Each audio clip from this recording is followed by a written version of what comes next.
దైవ మర్మములు. సహోదరుడు భక్తి సింగ్ గారి అనుభవంలో దేవుడు ఆయనకు బయలుపరిచిన దైవ మర్మములు. విజయమునకు రహస్యములు. ఆగస్టు 1.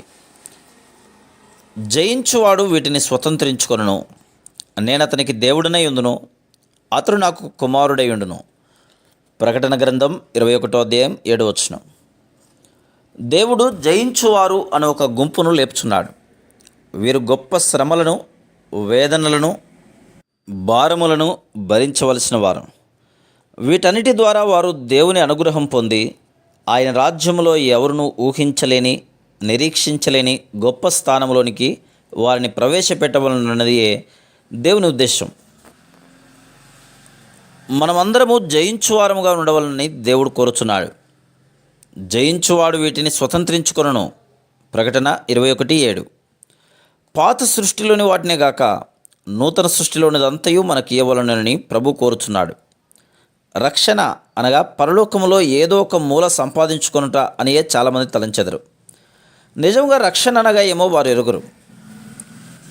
పరలోకమునకు వెళ్ళు వారి కొరకై దేవుడు చేసిన ఏర్పాటు ఏమిటో వారు కొంచెమేనను గ్రహించరు. దాని విషయమే వారికి ఎట్టి తలంపు ఉండదు. జయించు వారి కొరకై దేవుడు ఎంత గొప్ప స్వాస్థ్యమును సిద్ధపరిచి ఉన్నాడు.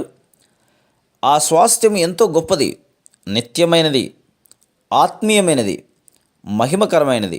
అదేగాక ఈ భూమి మీద ఉన్నప్పుడు సైతం దేవుడు తన ఆయుధములుగా వాడుకొని వారి ద్వారా శత్రువును ఓడించి సిగ్గుపరచును. ప్రభు హస్తములో ఆయన సాధనములుగా ఉండుట ఎంతో గొప్ప ఆధిక్యత, ధన్యత.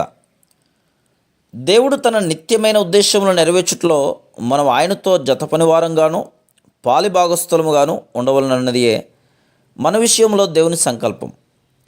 కేవలం శత్రువును జయించుటయే ఆయన ఉద్దేశమైనచో లోకము సృష్టించిన నాడే వారిని ఓడించి ఉండును.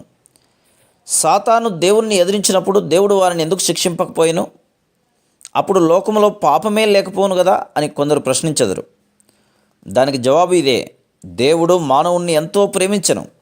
ఆయన ప్రేమ ఎంత గొప్పదనగా మానవుడు తన జత పనివాడుగా పాలిభాగస్థుడుగా ఉండవాలని నిత్యత్వము నుండియే నిర్ణయించెను.